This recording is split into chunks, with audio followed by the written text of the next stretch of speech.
सिंध में नए सूबे बनने की बात हुई है। कराची को हरामी अपने बाप का शहर कह रहा है। कोई कह रहा है सिंधु देश नहीं बनने देंगे, कोई कह रहा है महाजिर सूबा नहीं बनने देंगे। लोग कराची को अपना सूबा, अपने बाप का सूबा, अपने बाप की जागीर तो समझ रहे हैं, लेकिन कराची में रहने वाले आवाम को शायद वो लावारिस समझ रहे हैं। लतीफ अली जो साहब वो कह रहे हैं कि अभी इतना करोड़ों सिंधी है, बात ये क्यों नहीं कर रहा है कराची की आवाम इस वक्त ये मोबाइल स्नेचर्स के, डकैतों के, चोरों के रहमो करम पर है। कहाँ है वो सेफ सिटी प्रोजेक्ट? जरदारी साहब से सवाल नहीं होगा, बिलावल साहब से सवाल नहीं होगा कि कराची में 17-18 साल में आपने क्या करा है, क्या नहीं करा है। एमक्यू वालों से सवाल नहीं होगा। जमात इस्लामी वो रोडों पे रोड बंद करने के अलावा तो कोई दूसरा काम आता ही नहीं है। बिस्मिल्लाहिर्रहमानिर्रहीम, अस्सलाम वालेकुम, मैं हूं सलमान, आप देख रहे हैं MSY ऑफिशियल। कराची किसके बाप का शहर? तेरे बाप का शहर। कराची मेरे बाप का शहर, कराची उसके बाप का शहर। जब से नए इंतज़ामी यूनिट्स बनने की और सिंध में नए सूबे बनने की बात हुई है, कराची को हर आदमी अपने बाप का शहर कह रहा है। कोई कह रहा है कि वो किसी के बाप का शहर नहीं है, हम उसको अलग सूबा नहीं बनने देंगे। वो कह रहा है कि हम किसी के बाप का सूबा नहीं है। वो कह रहा है हमारे सिंध के अंदर इतने सिंधी अभी ज़िंदा हैं, वो उसको तकसीम नहीं होने देंगे। कोई कह रहा है सिंधु देश नहीं बनने देंगे, कोई कह रहा है महाजिर सूबा नहीं बनने देंगे। मतलब हर आदमी अपनी सियासत तो निपटा रहा है कराची के लिए, लेकिन कराची के लिए कोई ये बात क्यों नहीं कर रहा कि कराची के जो हालात और मामलात हैं उसको मद्देनज़र रखते हुए कराची का लॉ एंड ऑर्डर, कराची में जो हालात हैं, जो सड़कें टूटी हुई हैं, जो 17-18 साल की पीपल्स पार्टी की नाकिस कारकर्दगी है, उसके ऊपर कोई बात क्यों नहीं कर रहा।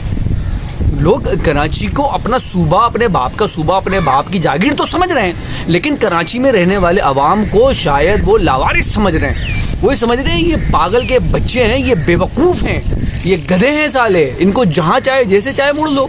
MQM वाले वो ये कह रहे हैं कि ये हम इसको कराची सूबा बना के दम रहेंगे, हम किसी को वो नहीं करते, हम ऐसी की तैसी कर देंगे, हम फलाना कर देंगे, हम ढिमकाना कर देंगे।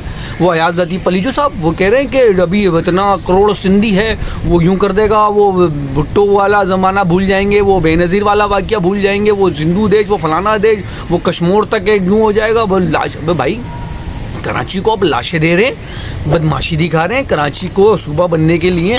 जहां बात आई तो आप इनने मतलब इतनी लसानियत को परवान चढ़ा दी कि आप कह रहे हैं कि अगर किसी ने कराची को अलग करने की या सिंध को तकसीम करने की बात की तो हम वो दुश्मन है, वो फलाना है, वो ढिमकाना है।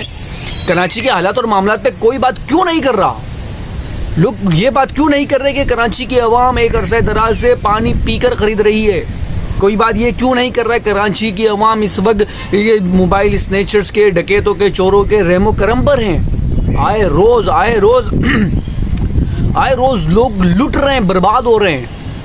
15-15, 20-20 हज़ार रुपए के मोबाइल के लिए मर जाते हैं लोग, अपनी जान दे देते हैं।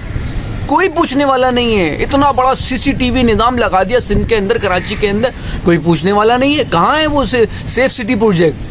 कहाँ है वो इतनी बड़ी जो फोर्सेस बनाई थी, वो रैपिड फोर्स, वो फलाना फोर्स, वो ढिमकाना फोर्स? वो अपने लिए तो सारे मामलात है। कराची की आवाम बेवकूफ़ है।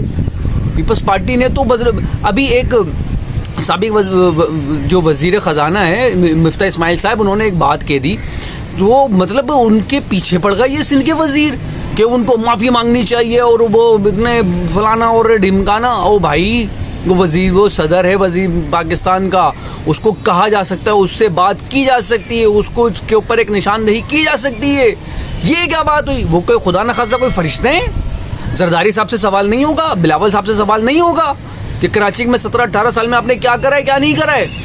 MQM वालों से सवाल नहीं होगा कि वो जब वो अपने इक़्तिदार में थे, जब वो कराची शहर के करता धरता थे। खैर, अब तो इनकी लुटिया डुबो गई है। अब तो इन्होंने अपने पाँव पे खुद कुल्हाड़ी नहीं, शायद कुल्हाड़ी पे पाँव मार दिया है। अब तो ये तितर बितर हो गए। अब तो ये ना 3 में ना 13 में। वो एक जमात इस्लामी, वो रोडों पे रोड बंद करने के अलावा उनको तो कोई दूसरा काम आता ही नहीं है। कराची के अवाम को बेवकूफ़ बना लिया है। बस ये एक नारा, एक लफ्ज़ सीख लिया कि कराची उसके बाप का शहर नहीं है, उसके बाप का शहर नहीं। अरे तुम्हारे बाप का भी शहर नहीं है भाई कराची वालों को जीने दो, और जीने मतलब उनको सुकून से रहने दो यार, खुदा के वास्ते। कराची के लिए तामीराती काम किए जाएँ, कराची को वो मंसूबे दिए हैं जो कराची की आवाम डिज़र्व करती है। कराची अब पाकिस्तान का मुआशी हब नहीं है। अब कराची जो है ना, वो लसानियत की, वो फसाद की एक जड़ बन गया है। कराची को अब इन्होंने वो लाशों का शहर बना दिया है।